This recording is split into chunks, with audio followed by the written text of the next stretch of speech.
एक व्यक्ति की शक्ति, यानी ये विचार कि एक व्यक्ति का काम कई लोगों की जिंदगियां बदल सकता है। ये मिसाल लखोरी गांव में आप अपनी आंखों से देख सकते हैं। महाराष्ट्र के भंडारा जिले के इस छोटे से गांव में करीब 3000 लोग रहते हैं।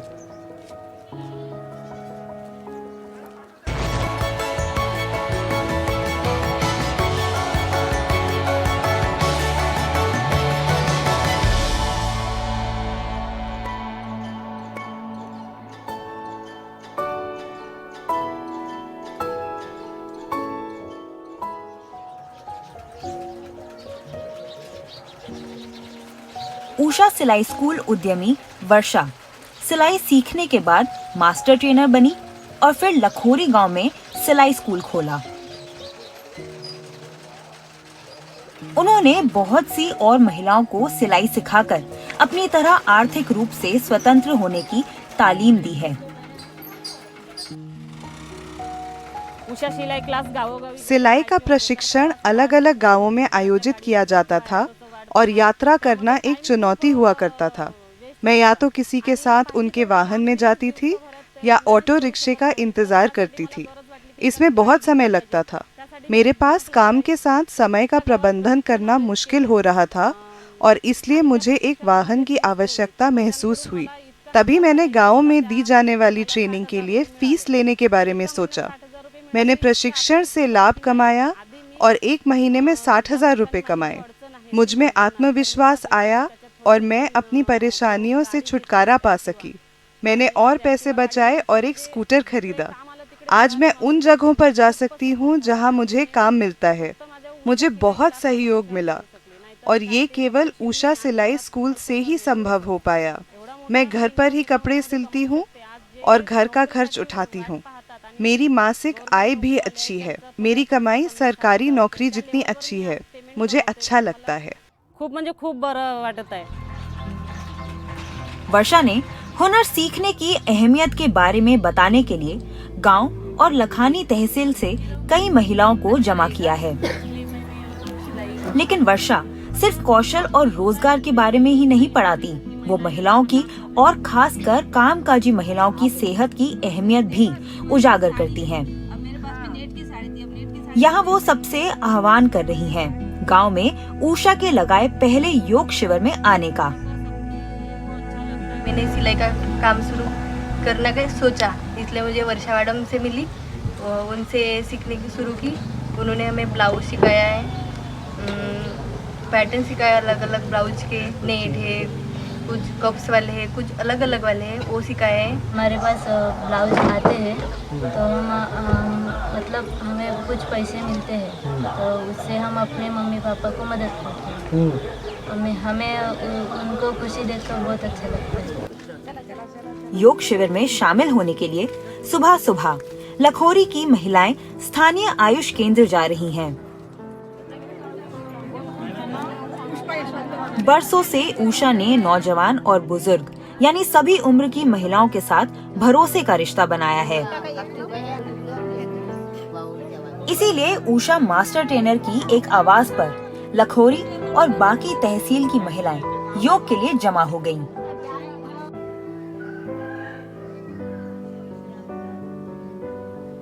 वर्षा और उनके सहयोगियों ने 60 महिलाओं का इंतजाम किया था, लेकिन उसकी दुगनी से भी ज्यादा 135 महिलाएं और बच्चे बच्चियां योग के लिए रजिस्टर करवाने पहुंच गए। योग साधने की शुरुआत प्रार्थना की करूया। एक पति जब योग अभ्यास करता है तो वो क्या है, अकेले के लिए वो करता है, लेकिन एक पत्नी या एक माता योग साधना करती है तो पूरे परिवार को सुखी बना देती है। तो इसलिए आज हमें महिलाओं के लिए, माता भगिनियों को फोकस करना चाहिए योग साधना के लिए। हमने देखा है महिलाओं के लिए, माता भगिनियों के लिए योग यानी संजीवनी से कम नहीं है। शिक्षा हो या पैसे कौड़ी के मामले, पोषण, स्वास्थ्य या रोजगार, महिला सशक्तिकरण के मायने होते हैं उसके परिवार, उसके समाज और समुदाय को सशक्त करना। उनकी सेहत और खुशहाली घर की महिला की सेहत और खुशहाली पर निर्भर है। अगर घर की महिला शुरू से ही बच्चों में सेहतमंद जीवन शैली की आदत डाले तो एक पूरी पीढ़ी की स्वास्थ्य के प्रति जागरूकता बढ़ेगी। स्थानीय परंपराओं और शिल्प कला को बढ़ावा देने के अलावा उषा ऐसे देसी खेलों को भी प्रोत्साहन दे रही है जो या तो खत्म होने की कगार पर हैं या लोग उन्हें भूल चुके हैं। उषा की कोशिश भारतवासियों को उनके इलाकों के खेलों से दोबारा परिचय करवाने की है। उषा सिलाई स्कूल की महिलाएं आयोजन, प्रोत्साहन और इन समारोहों में शामिल होने में भी अहम भूमिका अदा करती हैं। कुठलाही घाई करत नाही, श्वास मोडत सावकाश हात जीवन जीने के लिए पैसा भी जरूरी है और निरोगी जीवन भी जरूरी है।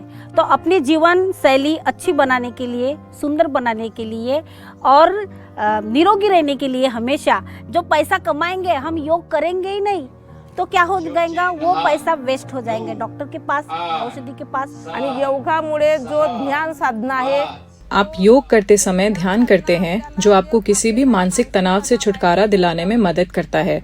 ये केवल योग के कारण संभव है। ते मानसिक तणाव हे नाहीसे होतात। शारिका एक मास्टर ट्रेनर है जो पहली बार योग सीखने लखानी से आई हैं। वो मानती हैं कि योग के बीमारियां दूर करने के अलावा और भी फायदे हैं। छात्र से लेकर मास्टर ट्रेनर तक इनका सफर प्रेरणादायक रहा है। उषा में आने के बाद में मुझे बहुत प्राउड फील हो रहा है। क्यों? क्योंकि मैं पहले से ये सब काम करती थी लेकिन मेरी इतनी खास पहचान नहीं बनी थी। लेकिन उषा में आने के बाद में मुझे लर्नर के बाद में शिक्षिका के बाद में मास्टर ट्रेनर की मुझे पद मिली और मेरी जो एक पहचान बनी मैडम, वो बहुत बड़ी पहचान बनी। तो लखोरी में योग का सिलसिला शुरू हो गया है। इन महिलाओं के चेहरों पर खिलती मुस्कान देखकर लगता है कि लखोरी में योग फले फूलेगा और उसके साथ ही यहाँ के लोग ज्यादा सेहतमंद रहेंगे। शांतीच्या पांढऱ्या रंगाप्रमाणे मला सुरक्षित करा, शुद्ध करा।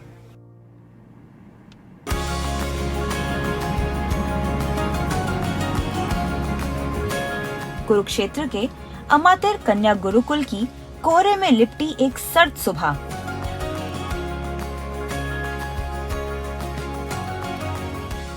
बच्चे और मेहमान जमा हैं कड़ा मुकाबला देखने के लिए।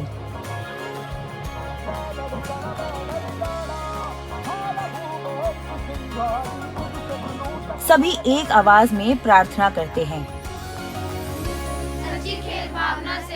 भाग लेंगे, खेल सम्मान को बढ़ाएंगे। लेकिन जल्द ही अलग अलग खिलाड़ियों का हौसला बढ़ाते सुनाई देंगे। भारत माता की कांटे की मुकाबले की उम्मीद में सब बेताब हैं।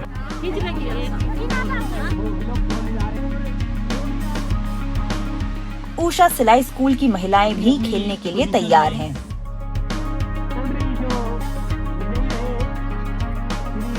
अपने शरीर को तंदुरुस्त करने के लिए तो हमें ये सब खेलना पड़ता है। ठीक है, शरीर भी अच्छा रहता है, हेल्दी रहता है और जैसे भाग दौड़ मतलब बच्चों वाली फीलिंग आती है। गुरुकुल से 50 किलोमीटर दूर बुची गांव पड़ता है। यहाँ कुसुम देवी रस्सा कशी के मुकाबले में हिस्सा लेने की तैयारी में है। लेकिन वहाँ जाने से पहले घर का अपना सारा काम पूरा करती हैं, परिवार के लिए खाना पकाती हैं और मवेशियों को चराने ले जाती हैं। कुसुम के परिवार में विकलांग सदस्य हैं और उनकी परवरिश करने में कुसुम की बड़ी भूमिका है। वो मानती थी कि उनका जीवन घर की 4 दीवारी तक सीमित है, लेकिन सिलाई स्कूल में कदम रखने और उसके पाठ्यक्रम और खेल कूद में हिस्सा लेने के बाद उनकी जिंदगी बदल गई। बहुत अच्छा लगा, बच्चों वाली फीलिंग आई, जैसे कि आज हम भूल गए घर पे हमारे बच्चे भी हैं, हम खुद ही बच्चे बन गए रह के। कानों में दर्द होता है, आंखों पर बहुत ज़्यादा प्रेशर पड़ जाता है, उसके लिए हमें ये चीज़ करनी बहुत ज़रूरी है। हमें आज यहाँ आके पता चला है कि खेलना भी कितना ज़रूरी है हमारे लिए और हमारे बच्चों के लिए। कुरुक्षेत्र के बजगांव में उषा ने अपने एनजीओ पार्टनर सेवा ट्रस्ट यूके के साथ मिलकर रस्साकशी की प्रतियोगिता आयोजित की। महिलाओं को साथ लाकर उनके बचपन की यादों को ताज़ा किया। तो मेरा मन था कि मैं उषा को द्वारा उनके साथ जुड़ूं, तो मुझे द्वारा एक जुड़ने का मौका मिला इस ट्रस्ट के माध्यम से। तो इसमें हम गांव दर गांव जाकर महिलाओं के सिलाई सेंटर भी खोल रहे हैं उषा के माध्यम से, और ये ऐसी पारंपरिक जो खेलों को बढ़ावा भी हम दे रहे हैं। देखो, हम अपनी पारंपरिक खेलों को भूल गए हैं। जब तक उनको हम आगे नहीं बढ़ाएंगे तो बहुत मुश्किल है। ये ऊषा इसमें बहुत अपना योगदान दे रहा है। हरियाणा दूध दही का खाना हरियाणा, क्योंकि यहाँ लोगों में जोश होता था पहले। यहाँ पारंपरिक खेल पुराने लोग जो हम जोर बहुत होता था उनमें, तो रस्से से ही हम काम करते थे ज़्यादा। तो इसलिए जो हरियाणा और पंजाब में ज़्यादा रस्साकसी का जोर रहता था पहले।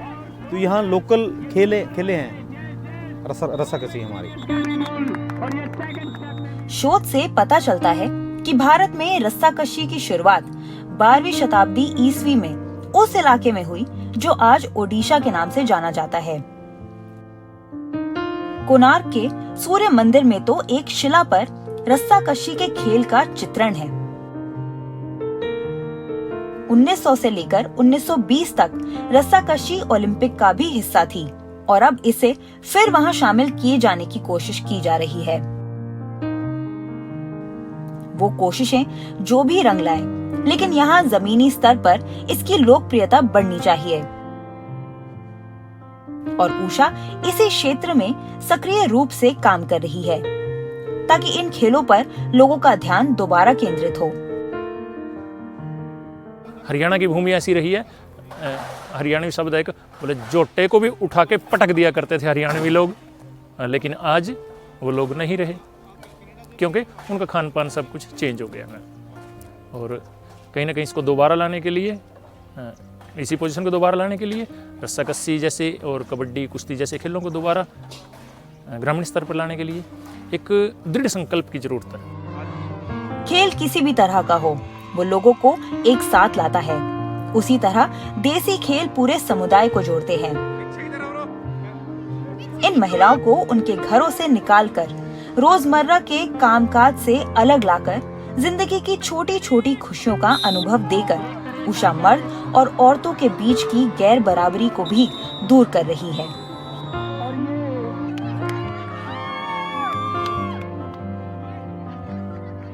रस्सी को कस के जकड़कर इन महिलाओं के हाथ अपनी पूरी ताकत से उसे खींचते हैं, लेकिन तब भी चेहरे पर खिली मुस्कुराहट नहीं जाती। साफ है कि मौका मिले तो महिलाएं कुछ भी कर सकती हैं। इनके हाथ मजबूत करके ही परिवार, समुदाय और राष्ट्र मजबूत होगा।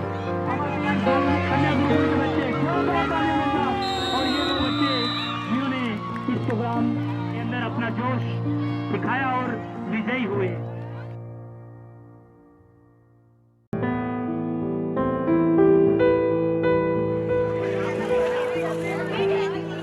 पुडुचेरी भर के सिलंबम खिलाड़ी अपना हुनर आजमाने के लिए जमा हो रहे हैं। ऊषा के सहयोग से हुए इस मुकाबले में 100 से भी ज्यादा बच्चों ने बारिश की परवाह ना करते हुए बांस के डंडों से एक दूसरे पर अपने दांव दिखाए।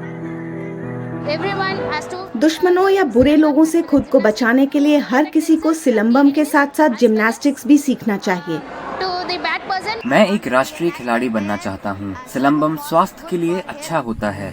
वरिष्ठ वर्ग में सबका अंदाजा था कि धरनी तरन बाजी मार ले जाएंगे, लेकिन 11वीं क्लास में पढ़ने वाले ऑटो चालक के बेटे को नंद गोविंद ने हरा दिया और इस तरह 11वीं कक्षा के नंद गोविंद सिलंबम चैंपियन बने। मुझे ये खेल पसंद है क्योंकि हमारे पूर्वजों ने इसे खेला था। मैं कई सालों से इसका अभ्यास कर रहा हूँ और इसीलिए मैं स्वर्ण पदक जीत सका और एक चैंपियन बन सका। दूसरों को सिलंबम खेलते देख मुझे प्रेरणा मिली। महिला के वरिष्ठ वर्ग में भावी गणित के प्रोफेसर और IAS उम्मीदवार के बीच मुकाबला हुआ। भाग्यलक्ष्मी जो प्रोफेसर बनना चाहती हैं, उन्होंने IAS उम्मीदवार अरुलवीडी को हराकर स्वर्ण जीता। अरुलवीडी ने कहा, खेल में मजा आया। हमें इस लुप्तप्राय कला रूप को पुनर्जीवित करना चाहिए। लड़कियों के लिए यह किसी अन्य कला की तरह नहीं, बल्कि आत्मरक्षा के लिए भी काम आ सकती है। महिलाएं इसे किसी भी उम्र में सीख सकती हैं। मुझे इस खेल का आक्रामक हिस्सा पसंद है। अपने बचपन में मैंने अपने पिता और दादाजी को इसे करते हुए देखा है और मैं इसे बहुत पसंद करती थी। सिलंबम आत्मरक्षा की मार्शल आर्ट है जो तमिलनाडु में इसी पूर्व 4वीं शताब्दी से लाठी या डंडे के साथ खेला जाता रहा है। इसे प्राचीन सेना में भी जगह मिलती थी, लेकिन समय के साथ इसकी लोकप्रियता कम होती गई। एक बार फिर लोगों में इसकी दिलचस्पी जागी है। आज हम 100 या 200 लोगों के खिलाफ युद्ध लड़ने नहीं जा रहे हैं। आज कीटाणुओं से लड़ने के लिए सिलंबन जरूरी है, जिससे रोग होता है। हमें इसे सीखने की जरूरत है, क्योंकि इस तरह का कोई अन्य अभ्यास नहीं है। सिलंबम के मुकाबले 2 दौर में खेले जाते हैं। पहले दौर में 1.5 मिनट का एकल प्रदर्शन होता है, जो अंदाज, मुद्रा और रफ्तार के बल पर आंका जाता है।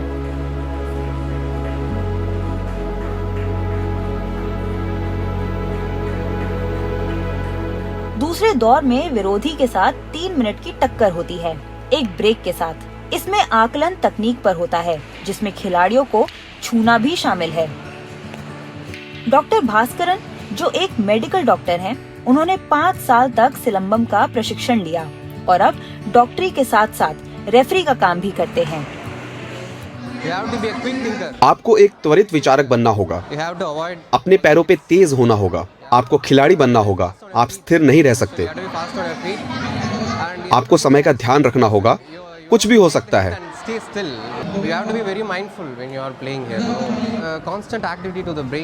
यदि आप दिमागी गतिविधियों में व्यस्त रहेंगे तो उम्र दराज नहीं दिखेंगे। अल्जाइमर जैसे रोग भी नहीं होंगे। इस प्रतियोगिता में आसपास से बहुत से खिलाड़ी आए, जहां बच्चों को सिलंबम सिखाने वाले बहुत मुश्किल से मिलते हैं।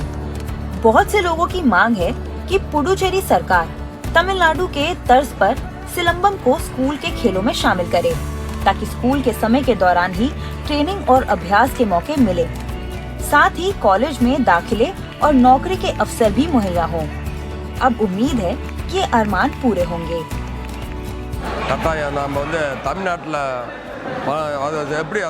हम भी मुख्यमंत्री रंगस्वामी से कहेंगे कि तमिलनाडु की तरह स्कूलों में भी सिलंबम लागू किया जाए। यह एक तमिल पारंपरिक खेल है। एक विधायक के रूप में मैं ये व्यवस्था करूंगा। उषा इन इलाकों में भूले बिसरे देसी खेल फिर से लाने के लिए प्रतिबद्ध है। इसमें उषा सिलाई स्कूल की महिला उद्यमी बहुत अहम भूमिका निभा रही हैं।